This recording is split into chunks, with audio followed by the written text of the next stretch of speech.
Everybody, Coach Boone coming back at you. I know it's a crazy time right now, so I'm putting together for you, with the help of my lovely assistant, an in-home workout. So you can thank Amanda for this. She's kind of the instigator of this.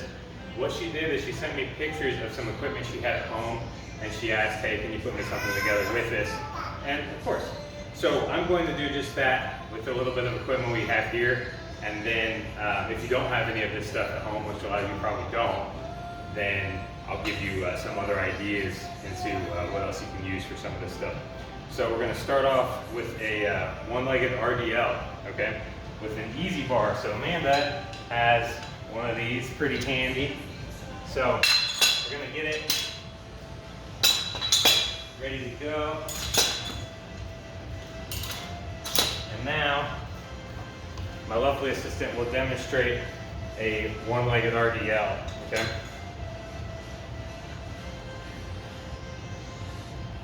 So this is just a hip hinge.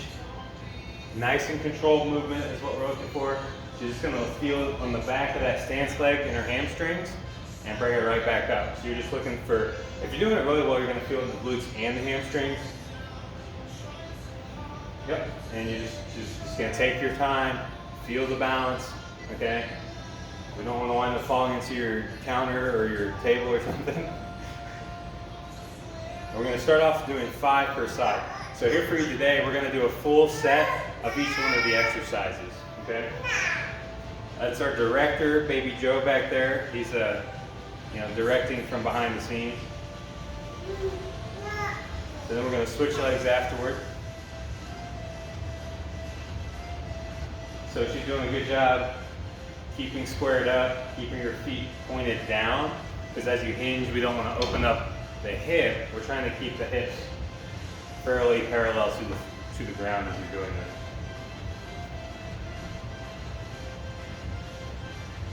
There we go.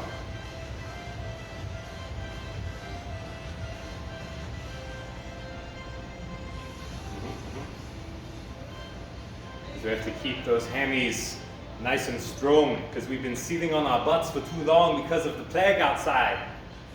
All right, very nice. So she'll set those down. So now, Amanda also has some dumbbells. So she has some light ones, she has some heavy ones, so we'll take advantage of both, okay? Oh, and for this one, if you're at home, you don't have an easy bar, just grab something. I mean, a broom, you can just grab something and you'll be fine, okay? So for our lateral raise, we're out to the sides and out to the front, okay? We're gonna do 10 instead of each one. So your shoulders will be feeling a little spicy after this one. And you don't need a lot of weight here. So these are little 5-pound weights. Something you could do at home is grab, if you're feeling pretty boss about it, if you had like gallon jugs, you could use those. But that's going to be fairly heavy. It's going to be heavier than this. If you wanted something light, because it doesn't take much weight, a can of soup would be a really good idea. Maybe the chunky Campbell soup. It's nice and big, and it tests your grip strength as well as the chunky. So, really anything. Maybe if your kid's acting up, just pick them up like that, you know. So, got one more. You're seeing it now. You see it. Very good. So now she's going into the Renegade row. So we've got a little bit heavier dumbbell. Important on this one that the dumbbell ideally is kind of flat. It has a flat edge on it. Otherwise, if you use the round one for a Renegade row, you can do it. It's just a lot more challenging. So this is where we're going to be in our plank position. We're trying to maintain our proper alignment of our cylinder here, and then we're going to row up. We're going to do 5 per side here, okay? So the theme you're going to see here is everything is 10s or 5s, just to make it easy to remember. It's like one of my normal sessions. There's a lot of 8s and 6s and 12s, and I didn't want to overcomplicate it for a gym workout. So she's doing a good job here. So you'll see her hips shift a little bit as she's trying to find stability, but it was pretty good overall. Good. She's got the red face of effort too. And then we're going to front squat. So with those same dumbbells, she's going to have them up to her side here. Just keep the elbows up underneath, nice and tall. and then she'll drop down into a squat. And again, the magic number here is 10. Don't get into a rush with these.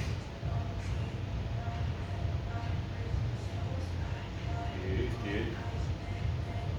What do you think, director, baby? Okay, that's some good direction.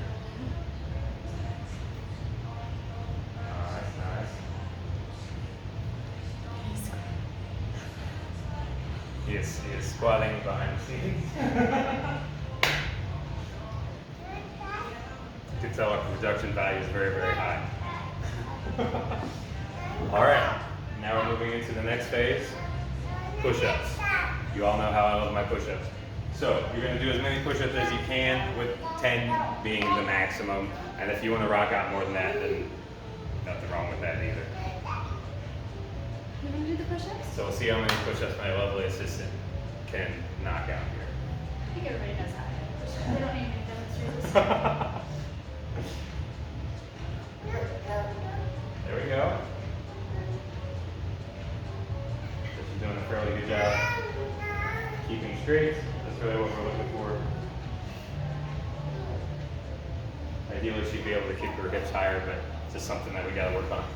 So good. Just do as many as you can, up to 10, unless you're a boss, and then do like 30 of them. Okay? So next we're doing the core bicycle. Okay? So we're going to do 5 per side to start. If it's too easy, then do 10 per side, and that's really not too bad either. So we're going to be flat on our backs, and we're going to be bringing our elbows to our knees.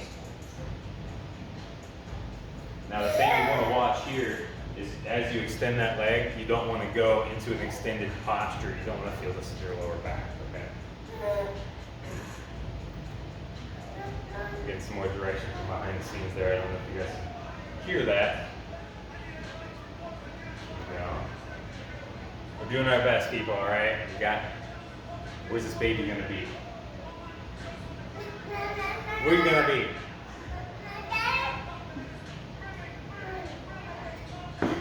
Sweet. And then she's going to finish this workout with the rear delt fly. So here we're just looking for a nice hip hinge, and we're going to bring them out to the sides, okay? So we're working the posterior side of the shoulder, okay, just to kind of balance out some of the pressing that we did earlier, and it just helps your posture. So we're stuck indoors all the time with this going on, so we're going to be kind of like this. If you're like me, you're on your phone a lot. So this is going to kind of helping you back up a little bit. And here again, the number is 10. Good. So what you want to do with this one is repeat that circuit 3 times, okay? And then that will give you a nice workout. It really won't take very long. If you really want to kick butt, then repeat it 10 times, okay? So that's circuit numero 1. But because I love you guys, we're going to go, and I'm going to give you a second workout with the same implements, okay? So we're going to start off with the easy bar again, and we're going to do an overhead press, okay?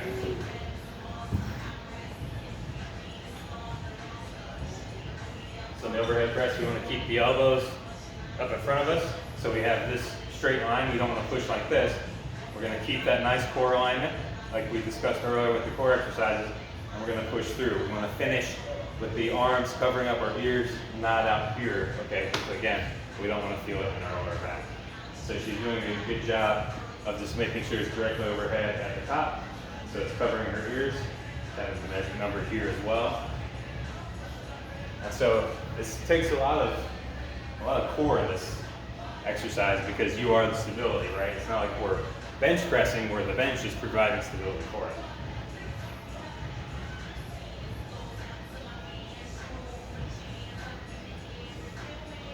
Sweet. Very nice. Okay, so we've got the hollow body chest fly coming up next. So I stole this from Ben Bruno, and I think it's a brilliant exercise. So we're going to use lightweight dumbbells or cans of soup because again, here it doesn't take much weight. Oh, and before I forget, with the overhead press, if you want to get inventive at home, just grab something that you can kind of press overhead. Okay, so I got this random stool. You can press it overhead. Okay, you got something. You gotta get creative. Maybe those milk jugs that I mentioned earlier, that'd be pretty good, especially if you had 2 of them. Okay. So we got our cans of soup, our dumbbells. So she's gonna go into a hollow body position where she's using her abs to maintain this.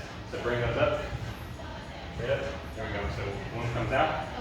Yep. And then back to the center, and the other one goes out and back to the center. Good. I didn't explain this to her beforehand. So she's going to do 5 per side. Again, coming to the number of 10. If 5 per side is too easy, 10 per side will kick your butt. Good. All right. So now we're doing a dumbbell reverse lunge to curl. So we're going to get our jugs or our heavier dumbbells out. And so we're just going to be in place because we're at home. We're going to step backward into a nice lunge, trying to maintain our alignment between our butt and our head. And then we bicep curl at the top. We're going to alternate legs as we go. We're going to do 5 per leg, which means that we're doing 10 bicep curls. Okay?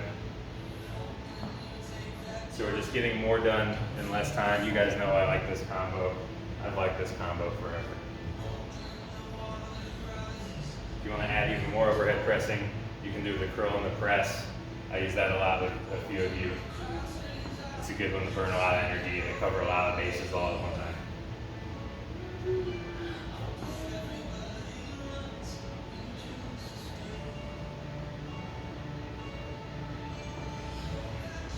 As she's demonstrating this, I'm going to slap some weight onto this bar.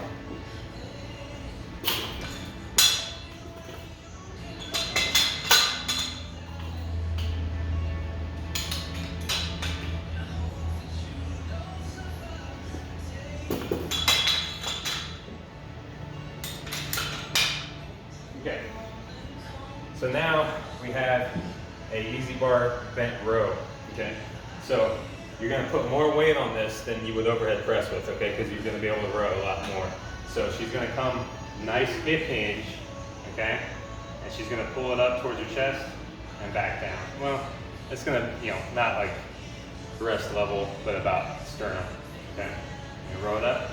So the important thing here is you maintain your alignment because we wanna feel a constant pull in our hamstrings, and that's where we're getting our stability. If you do this improperly and you just kind of do this, it's going to light up your lower back and it's going to feel awful. Do not do that, okay? So here, it's a good challenging weight for it. So that was really nice. So as we're moving on, we're going to use the same implement, same weight. If you had more weight, I would add more weight than the row here. And we're going to do the RDL. So this is like the deadlift, but you just don't touch the ground. So she's going to have the bar.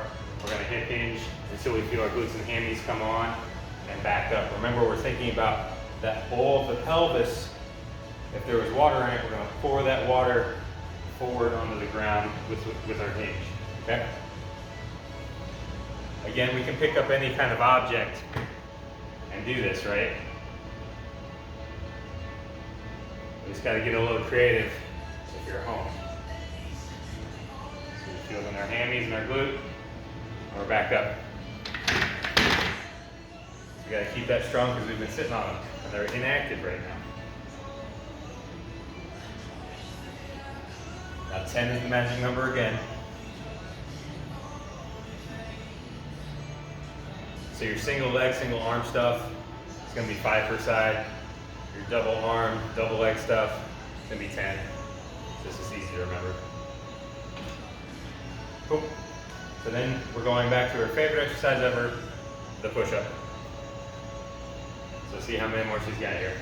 Again, up to 10.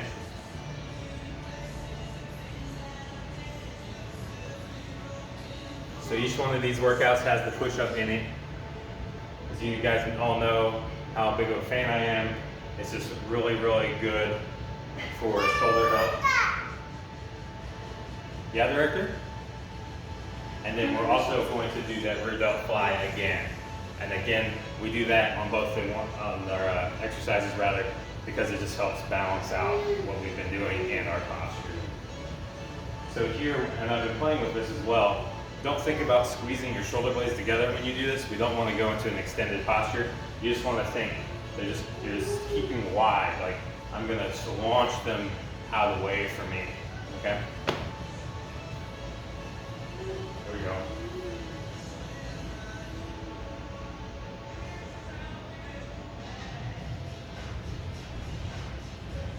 Yes. So that's it. Those are 2 different exercise circuits. Do 3 to 5 of those, repeating. And you can stay fit and healthy in your homes. Thank you so much. Thank you to my lovely assistant. I give you a coronavirus bow because now we don't touch or shake hands anymore.